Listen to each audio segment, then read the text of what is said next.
Guys, ഇന്ന് കാട്ടിലൂടെയുള്ള യാത്രയിൽ ഈ വീട് കണ്ടിട്ട് പുരാതന ഗ്രീക്ക് പൗരന്മാർ ഉപയോഗിച്ചതാണെന്ന് തോന്നുന്നു. നല്ല റീച്ച് ടീംസ് ആണെന്ന് തോന്നുന്നു. ബെഡൊക്കെ ആ കാലത്ത് തന്നെ ഉള്ളവരാണ്.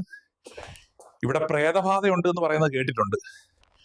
ഗൈസ്, ഇവിടെ ആരും ഇല്ലെന്നാണ് ഞാൻ വിചാരിച്ചത്. ഈ തന്ത ഈ കുടിയിലുള്ളത് ഞാൻ അറിഞ്ഞില്ല. ഇയാളൊന്ന് വേഗം പോയിട്ട് വേണം ബാക്കി കാര്യങ്ങൾ ചെയ്യാൻ. ആ പുള്ളി അവിടെ ഉറങ്ങുകയാണ്. ഞാൻ മെല്ലെ എണീറ്റ് പോന്നു. അയാൾ നീക്കുമ്പോഴത്തേക്ക് നമുക്ക് ഈ വീട് മൊത്തത്തിൽ അരിച്ചു പെറുക്കാം. ഇതാണ് അവന്റെ ബാത്റൂം. ഒരു വൃത്തിയും വെടുപ്പും ഇല്ലാത്ത ചെറുക്കൻ. തന്തയേക്കാ മോശം. കണ്ടിട്ട് 100 കൊല്ലമായി ഉപയോഗിച്ചിട്ടില്ലാന്ന് തോന്നും. ഗൈസ്, ഇവിടെ കുറെ വിലയേറിയ പുസ്തകങ്ങളുണ്ട്. ഞാൻ 2 പുസ്തകം എടുക്കുന്നുണ്ട്. ഒന്ന് തവളശാസ്ത്രം, പിന്നെ വേറൊന്നും. അത് പിന്നെ പറയാം. അപ്പൊ നമ്മൾ വിജയകരമായി വീടിന്റെ മുക്കും മൂലയും തെരഞ്ഞിട്ടുണ്ട്. ഒരു മേപ്പും കിട്ടിയിട്ടുണ്ട്. ഇനി അതും നോക്കി പുതിയ സ്ഥലങ്ങൾ കീഴടക്കാം. ഗൈസ്, മേപ്പ് നോക്കി വന്നതാണ്.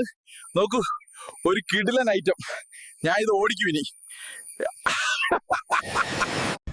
ഗൈസ്, സീൻ ഒന്നും പറയാനില്ല. ഇനി ഞാനൊരു പൊളിക്കും. എനിക്ക് ഓടിക്കാൻ മാത്രമേ അറിയുള്ളൂ, ഇറക്കാൻ അറിയില്ല.